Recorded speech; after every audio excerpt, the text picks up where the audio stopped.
Assalamualaikum warahmatullahi wabarakatuh. Perkenalkan, nama saya Muhammad Adi Putra Pradana dari Pendidikan Sosiologi 3A. Pembahasan ini saya buat untuk memenuhi tugas dari mata kuliah Pendidikan Multikultural.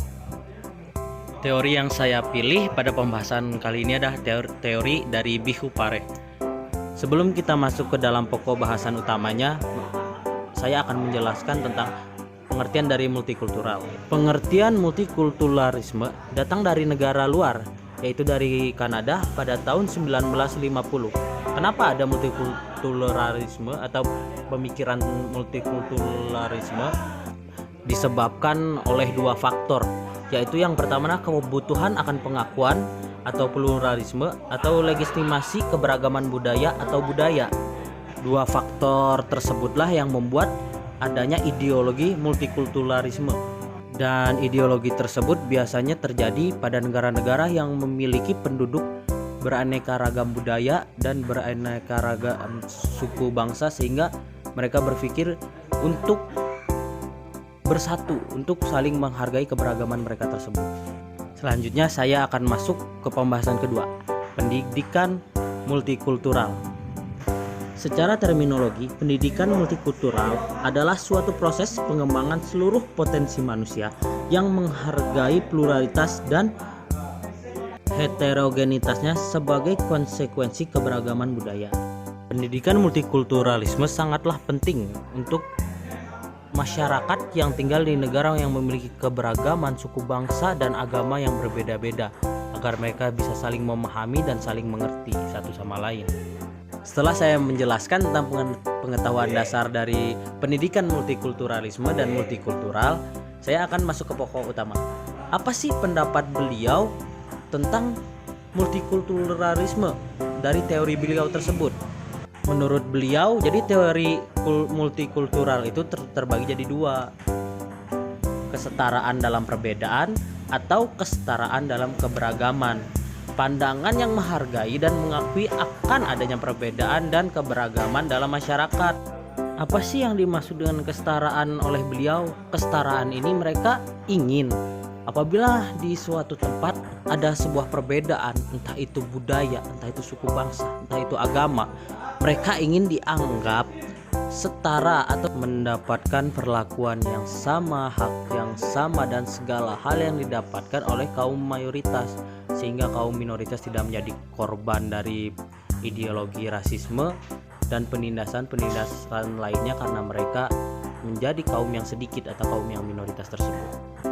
Poin selanjutnya adalah untuk mencapai integritas sosial atau equilibrium dalam suatu masyarakat.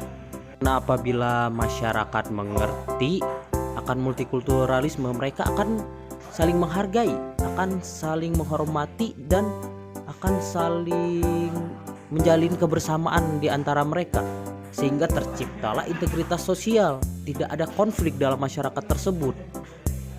Terutama untuk negara-negara seperti Indonesia, Amerika, di mana di tanah tersebut memiliki banyak keberagaman, sehingga pemahaman ini harus sangat dimengerti oleh masyarakatnya dan harus dipelajari. Itulah pentingnya dari pendidikan multikultural.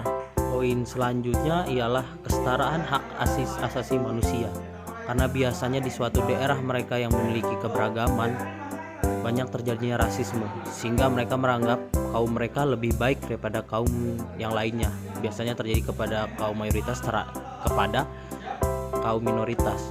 Oleh karena itulah kita harus mempelajari itu untuk memahami dan menghargai kesetaraan dari hak asasi manusia kepada kaum lainnya. Dan poin terakhir adalah penghormatan, kesetaraan, dan penghargaan yang sama dalam masyarakat, sehingga apabila kita kaum mayoritas, kita harus memberikan penghormatan, kesetaraan, dan penghargaan yang sama. Jangan ada perbedaan yang sangat signifikan, jangan ada kita melakukan pembeda-pembedaan hanya karena kaum kita lebih banyak, lebih mendominasi dari kaum mereka. Hal itu tidak boleh terjadi, dan kita harus memegang prinsip menghargai keberagaman yang ada. Terutama kita yang tinggal di Indonesia, di mana negara kita merupakan negara kepulauan yang memiliki banyak suku, bangsa, dan budaya.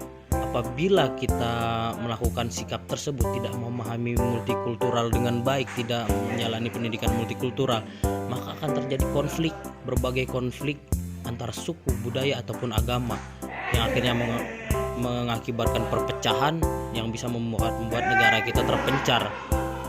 Oleh karena itu, apabila kita mempelajari dengan benar, Pancasila itu menghargai multikultural, keberagaman dan kesatuan yang dimiliki dari berbagai keberagaman yang ada menjadi satu.